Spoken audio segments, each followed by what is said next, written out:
ஒன்றியத்தினுடைய முதன்மை முதலமைச்சராக விளங்குகின்ற மாண்புமிகு தமிழக முதல்வர் அவர்கள் பார்த்து பார்த்து இந்த பகுதியிலே இருக்கின்ற மருத்துவம் தேவைப்படுகின்ற மக்கள் இந்த சட்டமன்ற தொகுதிக்குள்ளாகவே அவர்களுக்கு தேவையான அனைத்து வசதிகளோடு மருத்துவமனையை உருவாக்க வேண்டும் என்று முழுவதுமாக இந்த ஆட்சி கட்டில் அமர்ந்த பிறகு கூடுதலாக 6 தளங்களை கொண்ட 500 படுக்கைகள் கொண்ட எம்ஆர்ஐ சிடி ஸ்கேன் உட்பட அனைத்து நவீன ஊடுகதிர்களையும் கொண்ட ஒரு சிறப்பு வாய்ந்த மருத்துவமனையாக தினந்தோறும் 7000 10,000 பேர் புறநோயாளிகளாக வந்து செல்வதற்குண்டான கட்டமைப்புகளும் ஏற்கனவே இருக்கின்ற மருத்துவ படுக்கைகளோடு சேர்த்து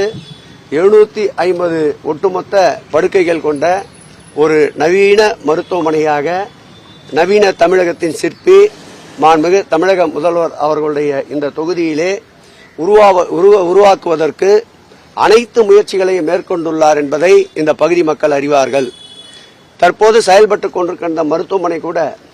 டிஎம்இயில் இருந்ததை கடந்த ஆட்சி காலத்தில் டிஎம்எஸ் ஆக மாற்றுவதற்கு முயற்சித்த போது மாண்புமிகு தமிழக முதல்வர் நேரடியாக துறை சார்ந்த அதிகாரிகளோடு பேசி மிகப்பெரிய போராட்டத்தை சந்திக்க வேண்டும் என்று அவர் களத்திலே இறங்கிய பிறகுதான் தொடர்ந்து டிஎம்இ சைடு இந்த மருத்துவமனை செயல்பட்டது. ஆகவே ஏற்கனவே இருந்த மருத்துவமனையும் இந்த மக்களுடைய மருத்துவ சேவைக்காக பாதுகாத்தவர். புதிதாக மேலும் இந்த பகுதியுடைய மக்களுக்கு மருத்துவ தேவை என்றால் தூரமாக